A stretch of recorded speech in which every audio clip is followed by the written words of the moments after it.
Sa Academy for Offensive Mages, lahat ay nagkakaisa sa isang bagay. Walang puwang ang mga healer dito. Pero iba ang pananaw ng ating bida. Si Will ang pinakamagaling na healer sa lahat, pero nag-enroll pa rin siya sa academy na ito. Inaasahan ng lahat na babagsak siya ng todo. May isang guro pa ngang nagbalak na patunayan ito. Nag-set up siya ng isang mock battle, at sa oras na nagsimula ang laban, agad na gumamit ng magic ang guro. Gumamit ang guro ng earth magic para matrap si Will, pero madali niyang naiwasan ang bawat atake. Gamit ang healing magic para pabilisin ang sarili, muli niyang naiwasan ang isang earth trap. Pagkatapos ay umatake na siya. Nilapitan niya ang kalaban at sinubukan itong saksakin ng kanyang dagger. Siyempre, hindi gumana ang atake, binalot ng guro ang kanyang sarili ng earth armor. Kampante siyang hindi siya magagalaw ng isang mahinang healer na walang offensive magic. Pero alam ni Will kung paano ito haharapin. Karamihan sa mga mage sa mundong ito ay nililimitahan ang kanilang kapangyarihan. Dahil ito sa hindi kaya ng kanilang mga katawan ang kanilang buong lakas. Kapag lumampas sa limitasyong iyon, siguradong mawawasak ang kanilang katawan. Pero kung tatanggalin ni Will ang limiter na iyon, makakapaglabas siya ng napakatinding kapangyarihan. Ang kapalit nito ay ang pagkawasak ng sarili niyang katawan, pero ayos lang iyon sa kanya. Healer naman siya eh. Sumugod si Will bitbit ang kanyang kamaong puno ng enerhiya. Nagkapira-piraso ang kanyang mga braso habang winawasak niya ang earth armor ng guro. Hindi na nakapag-react ang guro at agad itong nawalan ng malay. Pero bakit nga ba nasa academy na ito ang isang healer? Dahil walang kwenta ang lahat noong huling pagkakataon. Namatay si Will dahil doon. At heto ang tunay na nangyari noon. Akala nyo ba kapag magaling ka sa trabaho mo, rerespetuhin ka na? Well, hindi ganoon ang nangyari, sinaksak siya ng kanyang superior dahil lang sa pagiging masyadong magaling. Si Will ay isang simpleng binata na may pambihirang kakayahan sa panggagamot. Ito ay isang kakaibang kapangyarihan na siya lang ang nagtataglay sa buong mundo. Kaya niyang pagalingin kahit ang pinakamalalang sugat na parang naglalaro lang. Naputulan ka ng braso? Walang problema. Kaya niya itong paugatin muli sa loob lang ng ilang segundo. Sa kasalukuyan, nagsisilbi siya kasama ang mga huling natitirang sundalo sa front lines. Nakikipaglaban sila sa hukbo ng mga demonyo na pinamumunuan ng mga Demon Lord. Ang mga puwersang ito ang sumira sa kaharian ng Grandald. Ginagawa ng mga sundalo ang lahat para maitaboy ang mga demonyo. Nawasak na nila ang halos buong mundo. At ang ating bida, wala pang karanasan sa pakikipaglaban. Kaya naman, ang tungkulin niya ay gamutin ang mga sugatan at iligtas sila sa kamatayan. Inililigtas niya sila mula sa bingit ng kamatayan, pero ang mga mortal na ito, wala talagang laban. Kinakalaban nila ang mga nakakatakot na nilalang na galing pa sa kailaliman ng impyerno. Kaya naman ang mga sundalo ay pabalik-balik na may mga putol na bahagi ng katawan. Patuloy lang sa paggamot ang ating bida. Pero kalaunan, napagod din ang mga sundalo. Pagod na silang lumaban at masugatan ng paulit-ulit. Tinanggap na nila ang malupit na katotohanan, talo na sila at mas gusto na lang nilang mamatay. Gusto na nilang matapos ang bangungot na ito. At iyan mismo ang dahilan kung bakit siya sinaksak. Naniniwala ang kapitan na hindi naiintindihan ni Will ang sakit at kilabot na nararamdaman nila. Hindi niya nakikita ang pasakit na dinaranas ng mga sundalo sa tuwing pinipilit silang bumalik sa laban. Sa huli, iniwan ng mga nawalan ng pag-asang sundalo ang kanilang defensive line. Dahil dito, nagsimulang wasakin ng mga higanteng halimaw ang mga natitirang bahagi ng kaharian. Walang magawa si Will habang pinapanood na mamatay ang lahat sa harap mismo ng kanyang mga mata. Habang nakikitang nagkakapira-piraso ang kanyang tahanan, tumingala siya sa dambuhalang dragon na iyon. Sa wakas, napagtanto na niya ang tindi ng kilabot na pinagdaanan ng mga sundalong iyon. Sa sandaling iyon, ang pinakamalakas niyang kapangyarihan ang naging pinakamalaki niyang pinagsisihan. Kung sana lang ay may kakayahan siyang lumaban sa gitna ng digmaan, natiyak sana niya ang kaligtasan ng mga tao sa paligid niya. Sa tindi ng hangarin niyang protektahan ang kanyang kaharian. Gamit ang sarili niyang mga kamay, pumulot si Will ng isang maliit na bato sa lupa at nagsimulang sumugod sa dragon. Siyempre, ang kakatwa niyang pagtatangkang labanan. Ang isang dambuhalang dragon gamit lang ang bato ay humantong sa kanyang kamatayan, pero, gaya ng inaasahan, nagising siya halos 5 taon sa nakaraan bago pa man niya makuha ang titulo bilang pinakamagaling na healer sa buong mundo, isang titulong kinalaunan ay kinamuhian niya. Desididong huwag nang ulitin ang mga pagkakamali noon, nagpa siya siyang mag-enroll sa isang academy na nakatutok sa offensive magic imbes na sa panggagamot. At ang una niyang napiling eskwelahan ay ang Schwartz Academy, isang paaralang nakalaan lamang para sa combat arts. Sa mundong ito, ang sining ng panggagamot at ang sining ng paggamit ng offensive magic ay hindi pwedeng magkasabay, kaya napipilitan ang mga batang mages na pumili lang ng isa na propesyon. Gayunpaman, nagpasya si Will na baliin ang nakasanayang panuntunang ito at abutin. Ang bagay na hindi niya nagawa sa nakaraan niyang buhay. Plano niyang gamitin ang kanyang mga dating kaalaman sa layuning sanayin ng sarili para hindi lang siya marunong manggamot, kundi marunong din siyang lumaban ng mag-isa. Para masimulan ang lahat, kailangan niyang mag-enroll sa isa sa mga pinakaprestihiyosong academy sa buong mundo, ang Schwartz Academia. Pinaniniwalaan na ang academy na ito ay kayang humubog ng mga batang talent para maging mga first-class offensive magic-wielding mages. Hindi pa kasama doon na ang pinakamagaling na battle mage sa nakaraang buhay ni Will ay nagtapos din sa academy na ito. Pero, may isang problema. Isang healing mage si Will, kaya ang pagpasok sa Schwartz ay hindi magiging madali. Madalas, gumagastos ng malaking halaga ang mga noble para lang ma-enroll ang kanilang mga mahihina ang ulong anak sa academy na ito. Pero ang bida natin ay kasalukuyang butas ang bulsa. Kahit pa magsimula siyang kumita. Para sa pangaraw-araw gamit ang kanyang kakayahan sa panggagamot, hindi siya makakapag-ipon ng sapat. Bago dumating ang deadline ng enrollment. Habang iniisip niya ang kanyang problema, pumasok ang kanyang kapatid na babae sa kwarto. Ang makita itong buhay ay naging dahilan para mangilid ang kanyang mga luha. Nang mapansin ang kanyang reaksyon, inakala nito na baka sumasakit lang ang tiyan niya kaya siya nagkakaganyan. Agad niyang pinunasan ang kanyang mga mata at nagkunwari, sinabing may napuwing lang siya. Pero sa loob-loob niya, halos hindi niya mapigilan ang tuwa na makita ang kanyang kapatid na buhay. Nangako siyang poprotektahan niya ito sa pagkakataong ito mula sa sakunang kumitil sa buhay nito noon. At hindi lang siya, sisiguraduhin din niyang mapoprotektahan ang lahat ng mga taong hindi niya naisalba noon. Biglang may pumasok na ideya sa kanyang isip. Mukhang nahanap na niya ang susunod niyang hakbang. Pero bago tayo magpatuloy, narito ang kaunting impormasyon tungkol sa Magic Academy Federation. Isa itong organisasyon na nagbabantay sa lahat ng Magic Academies sa loob ng kaharian, na responsable sa paggawa ng mga regulasyon at kurikulum para sa lahat ng mahiwagang edukasyon. Sa oras na ito, ang chairman ng federation ay siya ring principal ng Schwartz Academy. Pero sa hindi malamang dahilan, tuluyan ng itinigil ng chairman ang pagtutok sa federation. Kinalaunan, naging malinaw din ang dahilan, ito ay dahil sa kanyang may sakit na apo na si Marie. Nga pala, ang mapagmahal na lolong ito ay si Arnelum Goldran, ang chairman ng Magic Academy Federation at principal ng Schwartz Academy. Ipinangako ng matanda sa kanyang apo na hahanap siya ng isang magaling na healing magician na makakapagpalaya sa kanya mula sa paghihirap. Gayunpaman, sa nakaraang buhay ng ating bida, sa nakaraan niyang buhay, pumanaw ang apo niya dahil hindi agad nakahanap ang chairman ng mahusay na salamangkero sa tamang oras. Kaya naman, patagong pumasok ang bida natin sa silid ng apo ng chairman.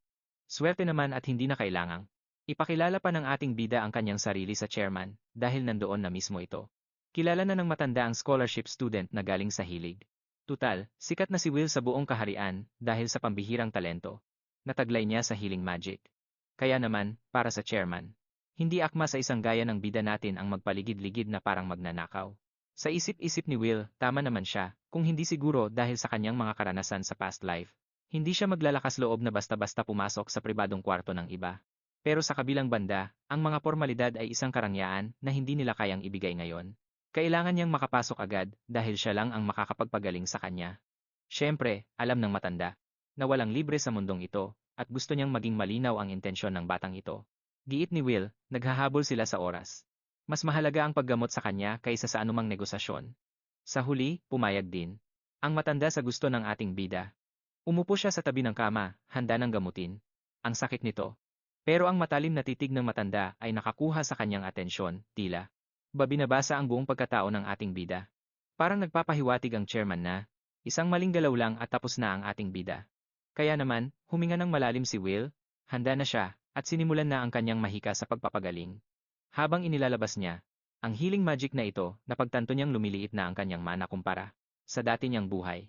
Pero ang mas mahalaga ay ang perpektong pagsunod sa mga formula ng healing magic, na buti na lang ay malinaw pa sa kanyang alaala. Maya-maya pa, sa wakas ay nagmulat na ang apo. Ang unang bagay na napansin niya ay ang gwapong tila prinsipe na nagligtas sa kanya mula sa bingit ng kamatayan. Hiyang-hiya siya at agad na tumalikod sa kabilang bahagi dahil sa sobrang pagkailang. Samantala, ang lolo naman niya ay hindi pa rin makapaniwala na ang kanyang apo ay nagising na mula sa pagkakakoma. Kinumpirma naman ng dalaga ang kanyang pagbabalik, sabi pa niya, na ilang taon na siyang hindi nakaramdam ng ganito kaginhawa. Ang mapagmahal na lolo ay napaiyak sa labis na tuwa. Ang mga alalahaning matagal na niyang pasan ay sa wakas ay nawala na, at lahat ng ito ay salamat sa ating bida. Pagkalipas ng ilang sandali, nag-usap ang dalawang lalaki sa sala, matapos magpahayag ng pasasalamat, handa ang matanda na ibigay ang anumang hilingin ng ating bida. Siniguro naman ni Will na hindi siya hihingi ng anumang bagay na imposible. Ang kanyang hiling ay kayang-kayang ibigay ng chairman. Sa puntong ito, alam na ng lahat na wala nang hihigit pa kay Will pagdating sa healing magic. Naabot na niya ang rurok at wala na siyang puwang para lumago pa rito. Kaya naman, nais niyang subukan ang ibang kakayahan. Gusto niyang mag-enroll sa Schwartz Academy. Siyempre, para sa matanda, ito ay kalokohan. Para sa isang tao na tatalikuran ang kanilang likas na talento para subukan ang isang bagay na hindi nila nakasanayan ay tila kakaiba. Pero dahil nangako na ang matanda, tutuparin niya ito. Nakipagkamay siya sa binata at nangakong tutupad sa kanilang napagkasunduan. Sa kung saan sa academy, isang tila masungit na guro ang sumusuri sa enrollment profile ng ating bida. Para sa kanya, masyadong mapangahas ang ginawa ng chairman na i-enroll ang isang healing mage na walang kaalam-alam sa pakikipaglaban sa isang combat school. Hanggang sa dumating na ang araw ng seremonya at nagtitipon-tipon na ang mga bagong estudyante sa assembly hall ng academy. Doon sa taas ng entablado, nakatayo ang chairman para ibida at ipagyabang ang kanyang paaralan. Ang Schwartz Academy ay isang boarding school na nakapokus talaga sa offensive magic. May sarili itong kakaibang curriculum, at sa lawak ng campus nito, punong-puno ito ng iba't ibang training grounds. Lalo pang gumaganda ang pasilidad dahil sa kanilang advanced research facilities at sa dambuhalang library nito. Ito ang nagpapatingkad sa eskwelahan, kahit ang mga tanyag na graduate nila ay aktibo pa rin kahit tapos na silang mag-aral. Dahil dito, nakakatanggap sila ng iba't ibang suporta mula mismo sa kaharian. Kung susumahin ko, wala nang ibang paaralan na makakapagbigay ng ganitong klaseng kapaligiran. Dito, pwedeng pag-aralan ng mga estudyante ang bawat detalye ng offensive magic. Pero, wag nating kakalimutan na ang bida natin ay isang hamak na healer lang na nag-enroll sa academy na to.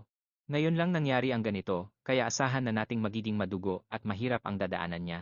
Pero handa ang Lodi natin na harapin ang kahit ano, basta maging isang offensive mage lang siya gaya ng pangarap niya. Pero madalas, malayo ang realidad sa inaasahan natin. Nagsimula na ang unang klase pagkatapos ng seremonya, at kitang-kita kay Will na pinapawisan na siya ng malapot. Dapat ay patamaan niya ang isang target gamit ang fire magic spell. Kahit papaano ay nagawa niyang palabasin ng apoy, pero agad din itong nawala na parang bula. At hindi lang ito ang unang beses na nangyari ang ganon. Ang masaklap pa, ang teacher niya ay isang totoong kupal. Binubuli niya ang bida natin at ginagamit ang kahinaan nito laban sa kanya. Makaka-attend lang si Will sa klase kung mapapatamaan niya ang dummy. Habang hindi pa niya ito nagagawa, mapipilitan siyang mag-practice sa training grounds. Ang training grounds na to ay nasa kabilang dulo pa ng gusali ng eskwelahan. Pinipilit ni Will na turuan man lang sana siya ng teacher niya, dahil kung hindi ay hinding-hindi niya ito matututunan ng maayos. Pero sa totoo lang, simula pa lang ay halata ng gigil na tong teacher na to sa bida natin. Para sa kanya, ang pagtuturo sa isang healer ay pagsasayang lang ng oras at walang kwentang investment. Nagmakaawa si Will na payagan man lang siyang makapasok sa library para makapag-aral ng mga theory. Pero heto na naman, pinahiya na naman ng hayop na to ang bida natin dahil lang sa isa siyang hamak na healer. Sabi niya, wala raw silang mga libro na pwedeng gamitin ng mga katulad niya. Sinamantala rin ng isang kupal na blonde ang sitwasyon at binira ang ating healer ng mga pasabog mula sa likuran. Dahil dito, napasubasob si Will sa sahig. Kawawang bata, hindi man lang niya inaasahan ang biglaang pag-atake na yon. Pero para sa bully, lalo lang niyang napatunayan na dapat lang napag-initan ang healer dahil sa sobrang hina nito. Ipinagmamalaki niya ang mataas na offensive rank sa academy. Kaya ang mga lalamya-lami ang healer na tulad ni Will ay dapat nang lumayas dahil naglakas loob pa silang pumasok dito. Ngayon lang ako nakakita ng teacher na nakikipagtulungan pa sa bully para pag-initan ang sarili niyang estudyante. Silang dalawa ay talagang pinagtulungan si Will na parang isang basahan lang sa paningin nila. Noong gabing iyon, kitang-kita ang pagod sa ating bida habang nakaupo sa bench. Ang lahat ng hirap niya para matuto ng offensive magic ay wala pang napala hanggang ngayon. Alam naman niyang magiging mahirap ito dahil sa laki ng pagkakaiba ng healing at offensive magic. Magkaiba ang pinagmumulan ng kanilang enerhiya. Ang mana ay ang kapangyarihan ng isip, ang pinakamalakas na sandata ng isang mage na ginagamit sa pamamagitan ng mga formula. Ang mana ay gumagalaw din ayon sa kagustuhan ng gumagamit nito. Kapag ginamit mo ang mana na yan para sa mga pagsabog o apoy, doon nabubuo ang offensive magic. Ang mga healer naman, sa kabilang banda, ay mayroong mahinahong mana. Pero diyan napapasok ang Schwartz Academy. Sila ang pinakamagaling sa paghubog ng mga offensive mages, kaya siguradong mayroong paraan. Paraan para mapino ang kaniyang dinamikong mana. Naniniwala talaga si Will na kaya niyang manipulahin ang kaniyang mana sa paraang kayang gawing dinamiko ang estatikong mana. Ito ang pinakamalaking hadlang sa kaniyang daan, hindi man lang siya makapasok sa mga klase ngayon. Dahil ayaw siyang payagan ng kupal na guro na yon, pero hindi susuko si Will, umaasa siyang makakatagpo niya ang nag-iisang tao na tumulong sa kaniya sa dati niyang buhay, dahil lang sa kaniya, ang pagpili niyang pumunta sa akademiyang ito ay magiging sulit sa kabila ng lahat ng hirap. Sa kasamaang palad, hindi siya pwedeng magpatuloy ng bulag-bulagan, kaya nag-iisip siya ng ibang paraan. Bigla na lang, isang pamilyar na boses ang sumita sa kaniya dahil sa paglabas-labas ng hating gabi. Nang makita ni Will ang napakagandang hitsura ng taong ito, nakita niya si Veronica. Isa siyang napakahusay na mandirigma na nakipaglaban kasama niya noon. Siya ang isa sa mga pinakamataas na uri ng offensive mage na nakilala niya kailanman. Sa huli, kinailangan niyang pagluksaan ang pagkawala nito sa kalunos-lunos na digmaan. Mabuti na lang at buhay siya sa timeline na ito, pero bago pa sila makapag-usap, biglang inilabas ng babaeng ito ang parehong espada na kayang humati sa kahit na ano. Ang babaeng ito ay parang babaeng Gojo na may mga kakayahan ni Sukuna. Ang katotohanang nakatutok ang espada nito sa kaniya ay hindi talaga nakakatuwa. Pero lumalabas na naghahanap lang pala siya ng isang kahina-hinalang estudyante sa paligid ng campus. Nagtataka siya kung si Will ba ang pasaway na estudyanteng yon. Agad namang nilinaw ng bida natin na hinding-hindi siya ang taong yon. Dahil kung sakaling itaga siya nito, baka kailanganin na naman niya ng panibagong regresyon mula kay Truckon. Naniwala naman siya, kaya kumalma ang lahat, at nagtanong si Will para kumpirmahin kung siya nga ba talaga si Veronica. Na-offend naman ang babae dahil napakakaswal nitong tawagin ng mga guro, kaya napahiya ang ating bida. Alam niyang mas matanda ito sa kaniya sa dati niyang buhay, pero hindi naman ganoon katanda. Yun pala, isa talaga siyang henyo na nag-skip ng mga grado at agad na na-promote. Naging propesor siya agad, na hindi na nakakapagtaka dahil sa kanyang talento. Ito na ang pagkakataong hinihintay ni Will, ang kanyang shooting star. Gusto niyang magpatulong dito para sa wakas ay matuto na siya ng offensive magic. Nagpakita si Will ng interes na pumasok sa klase ni Veronica dahil alam niyang ito na ang huli niyang pag-asa. Nagtanong siya tungkol sa proseso ng pag-enroll, pero agad siyang tinanggihan nito. Sinabi niya na wala pa siyang nasisimulang anumang klase. Dahil bagong guro lang siya, wala pa siyang ideya kung paano ang patakaran dito. Para sa taong ito, ang kasalukuyang posisyon ni Veronica ay bilang isang assistant instructor lamang. Ang plano ay gamitin ang kanyang batang isipan para madaling makasundo ang mga estudyante. Magiging malaking suporta sana siya para sa kanila. Gayunpaman, ang ikinainis niya ay ang katahimikan. Walang nangangahas na lumapit sa kaniya para mag-consult. Well, alam naman ang bida natin kung bakit. Paano ba naman, agad na inilalabas ng babaeng ito ang kaniyang sandatang pamatay sa kaunting abala lang. Pero mula sa pananaw niya, isa itong napakagandang pagkakataon para sa kaniya. Pwede niyang pakinabangan si Veronica nang hindi man lang kinakailangang pumasok sa mga klase nito. Pwede niya lang siyang gamitin para turuan siya ng palihim. Kaya naman, nagtanong siya rito. Alam niyang trabaho nitong sumagot, kaya nagtanong ang lalaking ito kung paano siya dapat matuto ng mahika. Gusto niyang matuto ng offensive magic kahit na isa siyang healer. Mula sa kaniyang mga salita, agad na napagtanto ni Veronica na hindi siya isang ordinaryong estudyante. Naramdaman niya ang kakaibang daloy ng mana nito, at naalala ang tanyag at pasaway na freshman na ito. Kamakailan lang siya pumasok sa Schwartz Academy. Sa lahat ng taon niya, inamin niya na hindi pa siya nakakakita ng ganito. Hindi pa siya nakakita ng isang karaniwang healer na sumusubok matuto ng offensive magic. Ang maganda rito ay, ipinaliwanag ni Schwartz na nag-aalok ang Academy ng paraan para linangin ang tinatawag nilang dynamic mana.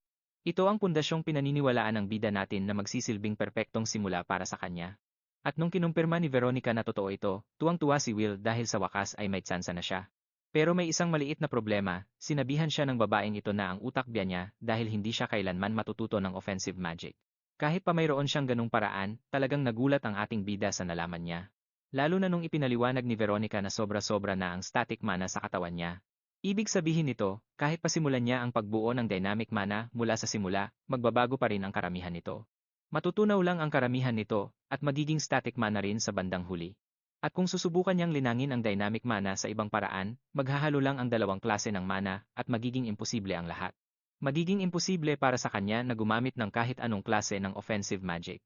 Mukhang madilim ang hinaharap ni Lodi. Todo porma pa naman siya pero malalaman lang niyang wala palang paraan. Walang paraan para sa isang hamak na healer na matuto ng offensive magic.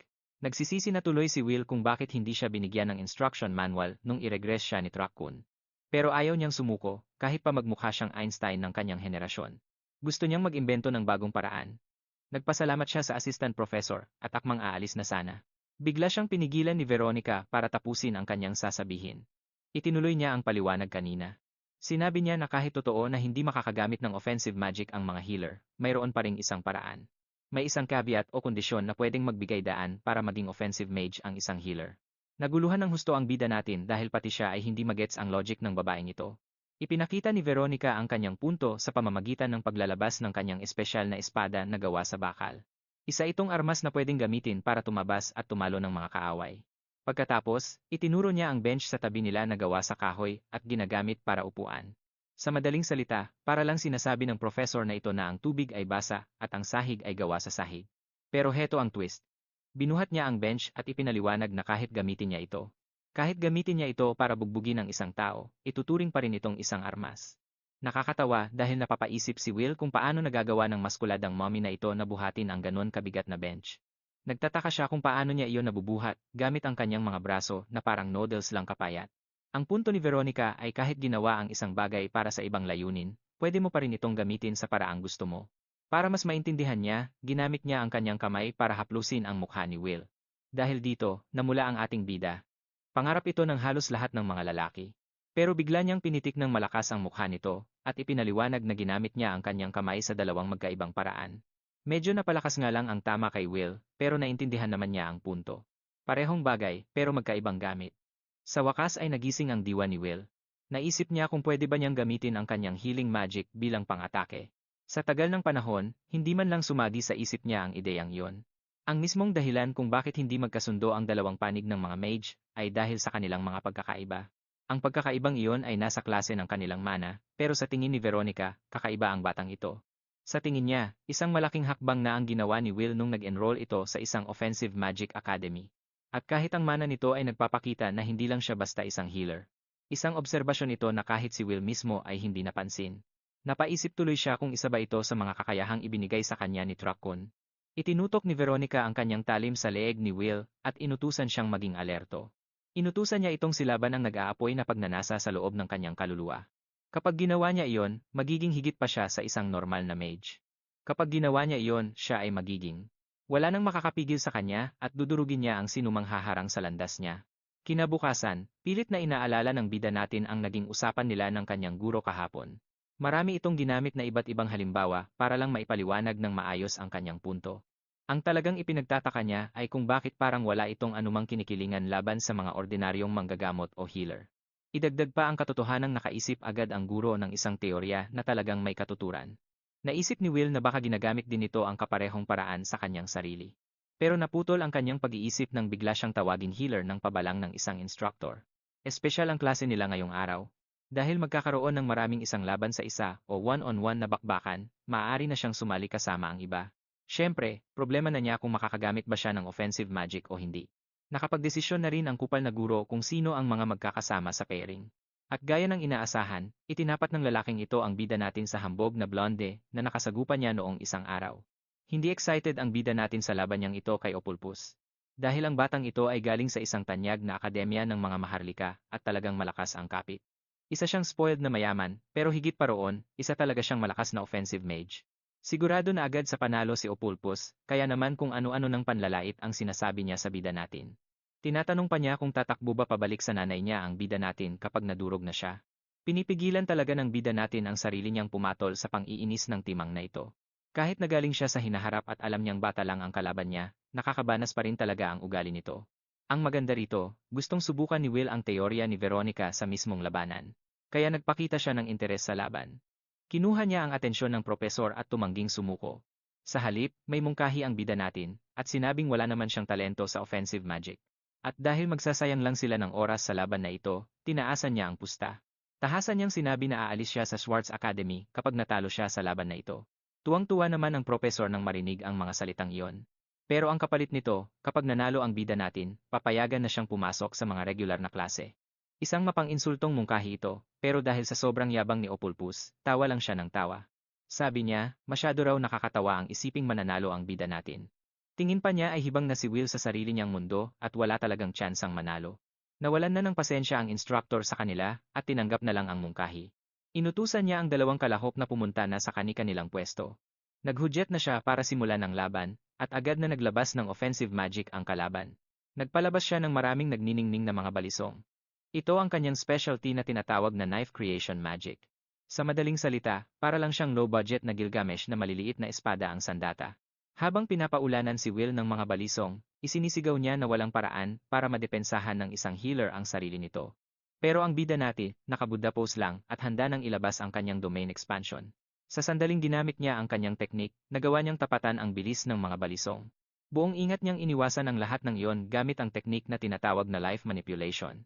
Ito ang gagamitin niya para kontrolin ang mismong enerhiya ng mga buhay na nilalang sa paligid niya.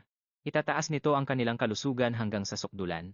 Pero hindi lang yun, pwede rin niya itong gamitin bilang pang-atake gamit ang parehong paraan. Nagpanik na si Opulpus at sinabing tsamba lang yon, pero ang bida natin, relax lang at pampalakas pa ng aura sa parehong pose. Sinalo niya ang balisong ng low-budget na Gilgamesh bago tinapyas ang lahat ng iba pa. Ginawa niya iyon na parang si Shiro Emiya ang datingan. Nawalan ng bisa ang mga sandata at wala itong nagawang pinsala, zero damage talaga. Hanggang dito na lang ba? Naku, nagsisimula pa lang ang pambato natin. Gamit lang ang isang patalim, balak na niyang tapusin ang laban na to. Hindi makapaniwala ang mga nanonood sa nasaksihan nila. Isang healer na gumagamit ng atake. Hindi yon ma-process ng mga utak nila. Sa totoo lang, healing magic ang ginagamit ni Will para umatake, at hindi siya kailanman gumamit ng offensive magic. Naipit na si Opulpus pero nagagawa pa ring mag-trash talk, kesyo. Nagpipigil lang daw siya kanina. Aba, kaya raw pala ni Lodi na dagdagan ang bilang. Ng mga kutsilyo niya na akala mo naman may magbabago. Pinaulanan niya. Ng mga gintong patalim ang healer natin sa sobrang galit, pero ang bida natin, chill lang na. Sinasalag at tinatadtad ang bawat isa sa mga to. Pagkatapos ng depensa niya, basag-basag na ang mga to sa sahig. Feeling magaling pa rin ang Mokong. Pinalaki niya yung kakarampot niyang dagger. At teka, parang medyo susang ang gulong yan ah. Nakakaalarma, di ba? Anyway, alam ni Will na mahirap kalaban si Opulpus. Dahil sa talento nito at lalim ng alam sa magic. Para mas maging delikado ang atake, pinaikot ni Opulpus ang kanyang dagger para na itong missile na pinatama sa bida natin. Akala mo nang hiram ng fire arrow ni Sukuna ang loko, pero pati ang basurang yan, hinarang lang ni Will. Wala nang maisplok na teknik itong si Puss. Mula sa ibang anime, kaya napasigaw na lang siya sa inis. Samantala, ang ating bida, naisip na oras na para dahan-dahang itodo ang lakas niya. Ang matinding atake ay, napalis lang ng ganon-ganon lang, kaya gulat na gulat si Opulpus. Bago pa siya makakilos, biglang nag-teleport si Will sa likod niya na parang naka-instant transmission ni Goku, sabay pangako. Nagagamutin naman daw niya ito pagkatapos. Tatapusin na sana siya ni Will, pero biglang sumingit ang instructor at gumawa ng dambuhalang pader na lupa sa pagitan nilang dalawa. Sabi ng instructor, tapos na ang laban at pinapaalis na sila para sa susunod na pares. Napahiya ng husto ang mayabang na noble na to, pero si Will, masaya lang dahil makaka-attend na siya ng regular na klase, kahit na bad trip ang buwisit na instructor na to. Pagkatapos ng lahat, umalis na siya agad, habang iniisip ang mga nangyari sa laban. Sa wakas, nakabuo na siya ng sariling bersyon ng offensive magic, at sapat na ito para talunin ang isang magaling na mage. Ang lahat ng ito ay dahil sa turo ni Veronica. Tungkol naman doon sa mayabang na talunan, tinulungan siya ng instructor. Nakiusap si Opulpus sa teacher niya na wag itong isusumbong sa tatay niya. Grabe, pareho silang Division 1 na mga pikon na ayaw lang talagang matanggap ang pagkatalo. Sa susunod na eksena, nasa classroom na si Will. Pwede na siyang mag-aral dito para mas lumalim pa ang alam niya sa attack magic. Pumasok na ang instructor sa kwarto. At sinulyapan si Will bago sinimulan ang klase. Sa ngayon, medyo basic pa ang mga itinuturo. Isang homeroom teacher lang ang humahawak sa halos lahat ng subject. Pero, si Will, pinaka-interesado sa tool creation class dahil naalala niya ang katulad na konsepto noong nasa Healing Academy pa siya. Ngayon, ang lesson ay tungkol sa paggawa ng mga ice bomb. Mamimigay ang instructor ng mga gamit para sa mga estudyante. Nabubuuin at ipoproseso nila. Naalala ni Will na hindi naman siya gumagawa ng mga armas nung nakaraan niyang buhay, puro pang-heal lang ang gawa niya. Pero dito sa Offensive Academy, kailangan niyang matutong gumawa ng mga armas panggera. At syempre, ang kailangang mana rito ay yung tinatawag na dynamic mana. Pero pagdating naman sa paggawa ng gamit, hindi naman mahalaga kung anong uri ng mana ang gamit mo. Kaya naman, walang magiging problema si Will kahit na overflowing ang static mana niya. Nang tingnan na niya ang mga materyales, nakita niya ang mga piraso ng ice golem at dinurog na flame branches. At ayon sa instruction, nagsimula na siyang pinaghalo ni Will ang mga piraso, pero bigla siyang nakaranas ng mabilis na pagbabago sa kanyang pakiramdam. Sa huli, ibinato ni Will ang kapirasong yelo gamit ang kanyang pinalakas na katawan, dahilan para sumabog ang maliit na pirasong yon at mag-iwan ng mga matutulis na yelo sa paligid. Hangang-hanga ang bida natin sa sarili niya, pero ang ginawa niyang yon ay isang malaking pambabastos para sa kaniyang klase. Pinagalitan siya ng guro at diretsahang sinabing babawasan ang kaniyang puntos. Ibabawas ito sa grado ni Will. Nagtawanan naman ang ibang mga nambubuli, lalo na si Ulpus, na nagpapahiwatig na may niluluto silang masama ng teacher. Ang susunod na klase naman ni Will ay tungkol sa mga mahiwagang nilalang. Nabigyan siya ng isang cute na salamander, habang binibigyang diin ng guro na dapat makinig ng mabuti ang mga estudyanteng mababa ang antas. Inutusan ng guro ang mga hamak na estudyante na tutukan ng maigi ang kanilang ginagawa. Medyo naiilang ang bida natin dahil sa sobrang lapit niya sa isang mahiwagang nilalang. Biglang nagbuga ng parang kanyon ng apoy ang maliit na makinang pamatay na to, kaya napilitan si Will na dumidensa. Pero sa totoo lang, guni-guni lang pala yon ang bida natin sa loob ng kaniyang isipan, dahilan para mapansin siya ng guro, na kinuha pa ang kaniyang paboritong palayo. Mukhang hindi maganda ang takbo ng mga pangyayari, at unti-unti nang naiintindihan ni Will ang totoong sitwasyon. Hinahayaan nga siyang pumasok ng guro sa klase, pero ang totoo ay pinahihirapan lang siya nito ng husto. Ibig sabihin nito ay wala siyang matututunan, kaya kailangan na niyang gumawa ng paraan sa kanyang kalagayan. Pinagmamasdan siya mula sa malayo ng isang kakaibang estudyante na tila nakakaintindi sa hindi patas na pagtrato sa kaniya. Hindi pa rin natitigil ang pang-api kay Will. Kailangang protektahan ni Will ang sarili niya hindi lang sa mga kapwa estudyante, kundi pati na rin sa kanyang guro. Binabato siya ng mga nakakalokong tanong na wala naman sa pinag-aaralan nila. Lugmok na lugmok ang kaniyang mga puntos. Kahit tapos na ang klase, nakakita pa siya ng sandamakmak na basura na nakakalat sa loob ng kanyang kwarto. Nang sinubukan niyang ireklamo ang issue sa supervisor, ang supervisor naman ay mas pinarusahan pa siya at tinanggalan ng karapatang makapaghapunan. Ginigisang-ginisa na siya kahit saan siya magpunta. Napahiga na lang siya sa kwarto niya sa sobrang pagod, habang napagtatantong punong-puno ng mga galit sa kanya ang akademya. Noong akala niyang maayos na ang lahat, heto at kailangan na naman niyang harapin ang napakaraming pagsubok para makaraos. Alam ni Will na ang kaniyang kasalukuyang bilis ng pag-unlad ay nakakabilib na para sa kaniya. Ayaw niyang hayaang maapektuhan siya ng mga nambubuli na to. Ang maganda pa rito ay, nalabanan niya ang isa sa kanila at nanalo pa sa laban, na nagpapatunay na kaya niyang maging isang attack mage gaya ng lagi niyang pinapangarap. Dahil nakatuon sa mga positibong bagay, naalala ni Will, na nakuha na niya ang kaniyang textbook kaya makakagawa na siya ng homework at makakapag-aral ng maayos. Dumating ang kinabukasan at laking gulat niya dahil wala ang titsero. Kahit na sinong tao sa paligid. Karaniwang dumarating ang guro sa ganitong oras, pero iisang estudyante lang ang nakikita niya malapit sa kaniya. Parang ang balita, tungkol sa biglaang pagbabago ng schedule ay sadyang hindi ipinaalam sa ilang mga estudyante. Sa inis ni Will, tumayo siya para subukang kausapin ang babae. Nilapitan niya ito, kaya naman nabigla ang babae sa kaniyang paglapit. Gustong malaman ng bida natin, kung nagbago ba ang schedule ng klase kagabi. Siguradong may kinalaman nga ito roon. May mga estudyanteng talagang kinamumuhian ng guro, at kasama rin ang babaeng ito sa listahan. Kaya naman, pareho silang yari. Inisip ng babae na magandang ideya na magkasundo ang dalawang laging pinagkakaisahan. Ramdam ni Will ang kaba nito, kaya masaya siyang nakipagkamay at nag-alok na maging kaibigan nito. Natulala ang babae at yumuko bilang tanda ng kaniyang matinding paggalang kay Will. Ipinakilala siya bilang si Erica Glenn, ang kauna-unahang kaibigang nahanap ni Will sa bagong akademya. Para sa kanya, normal lang na walang kumakampi o lumalapit kay Will. Dahil huli na siyang pumasok sa klase at isa siyang healer, sinabi ni Erica na laging pinag-uusapan ng mga tao ang tungkol sa kanya. Sinabi niya kung gaano kapulubi at kahina ang mga healer, kaya naman natulala si Will, hindi naman siya yung tipong nagyayabang kahit na isa siyang offensive mage. Sa pagmamasid sa ugali niya, naintindihan ni Will na ang matinding diskriminasyon sa mga healer ay tila naging kultura na rito sa Swords Academy. Totoo namang ang mga offensive mage ang lumalaban sa frontlines, kaya may dahilan silang maliitin ang mga healer na nagtatago lang sa likod. Kahit sa dati niyang buhay, naging tanyag na healer si Will para sa kaharian. May kredibilidad siya noon, pero dito sa Attack Academy, ibang usapan na.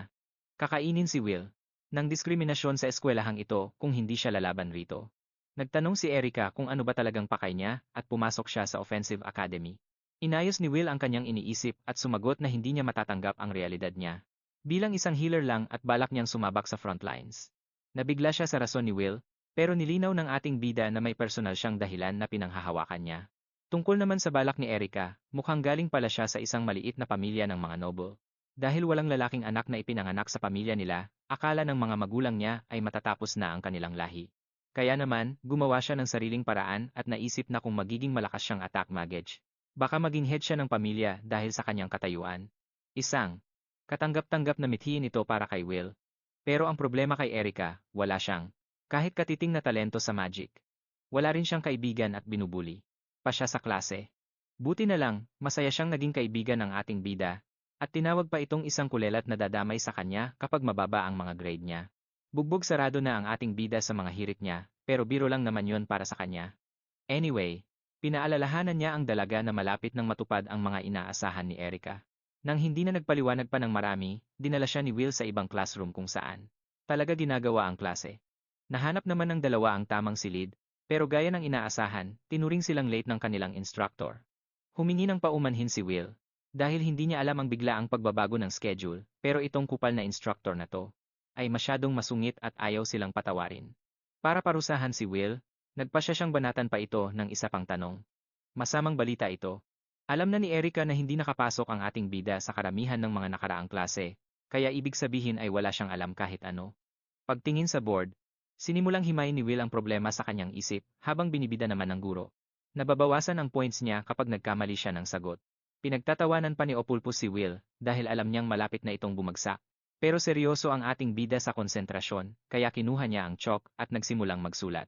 Nang mabilis. Bawat salita ay nakakuha ng atensyon ng buong klase. Kahit si Opulpus, ay akalang nagpapakitang gilas lang siya. Ang totoo, nakuha ni Will ang tamang configuration, kaya nagliwanag ang magic circle sa board.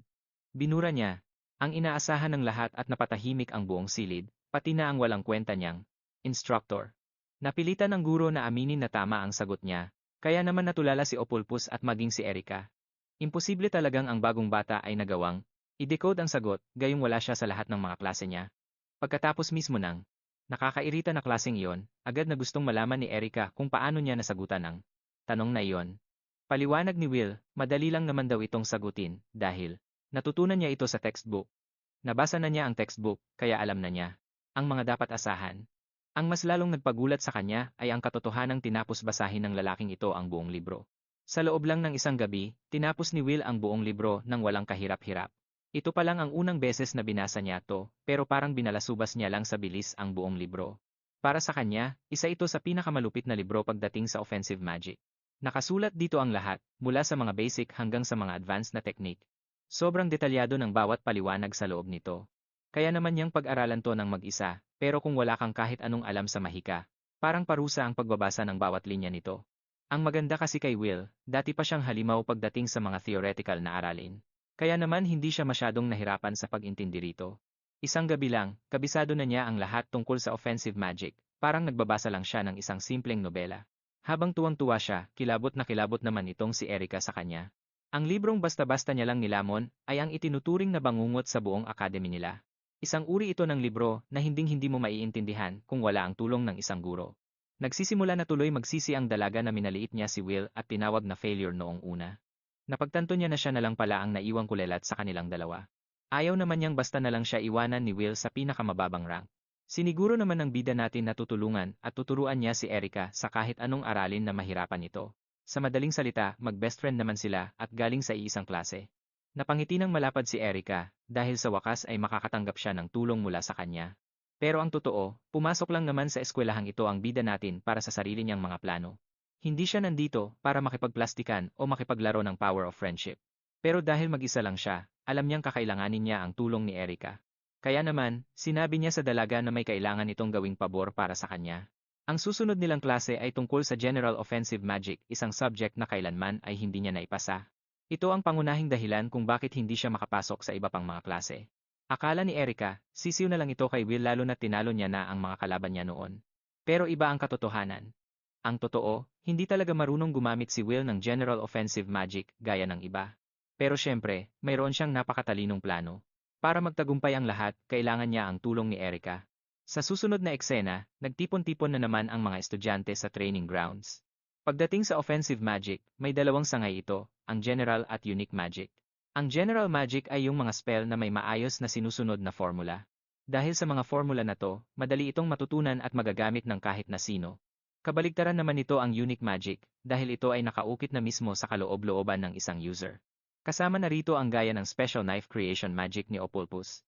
Bahagi ng turo sa academy ang pag-aaral sa dalawang uri na ito para mas mahasa pa ang mga estudyante.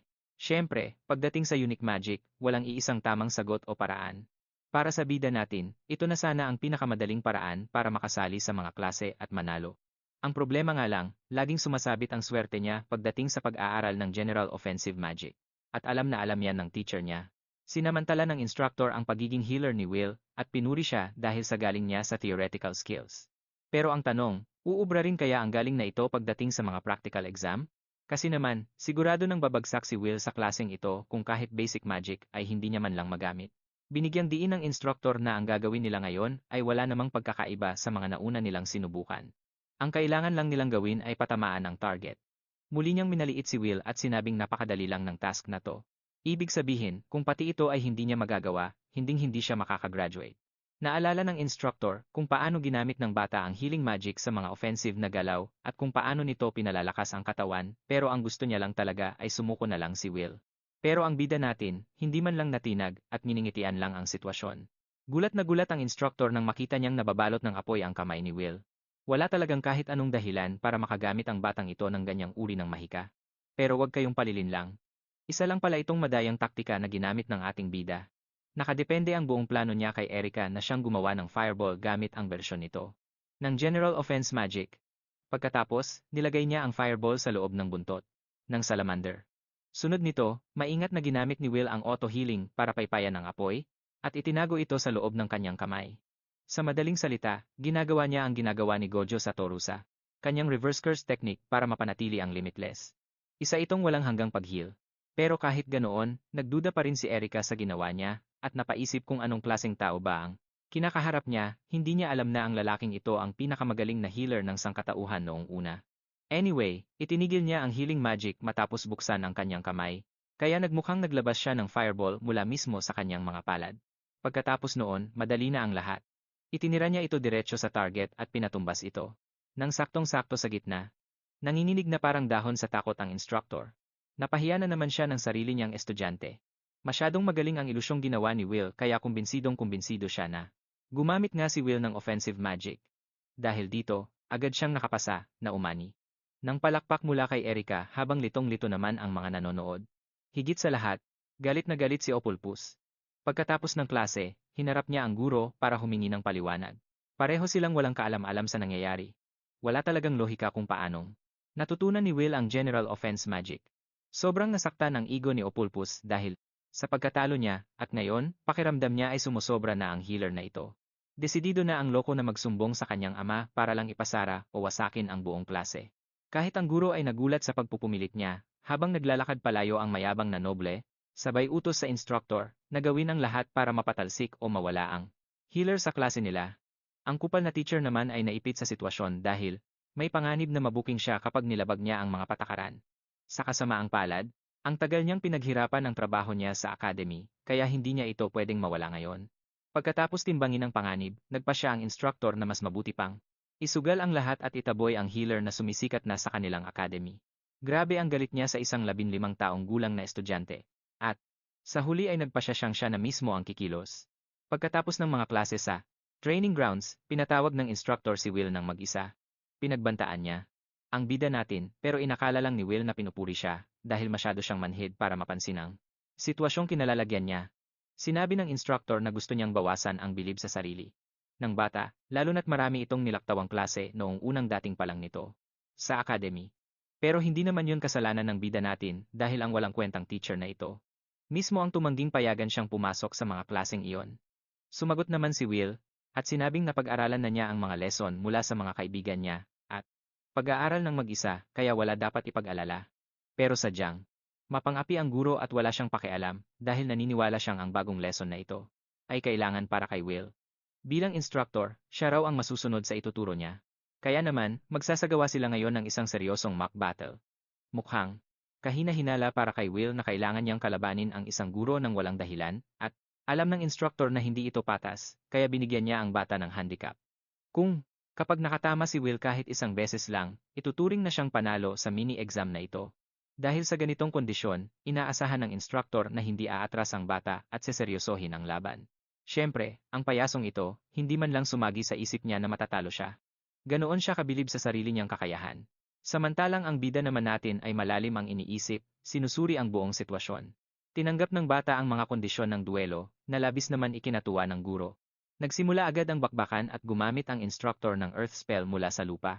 Buti na lang, may alam si Will sa estilo ng pakikipaglaban ng kanyang guro. Alam niyang eksperto ang lalaking ito sa earth magic, kaya mabilis niyang iniwasan ang unang atake. Pero ang ataking iyon ay biglang humaba kaya napilitan siyang umiwas muli. Pinapaulanan si Will ng napakaraming tira, pero nagagawa niyang makailag ng maayos.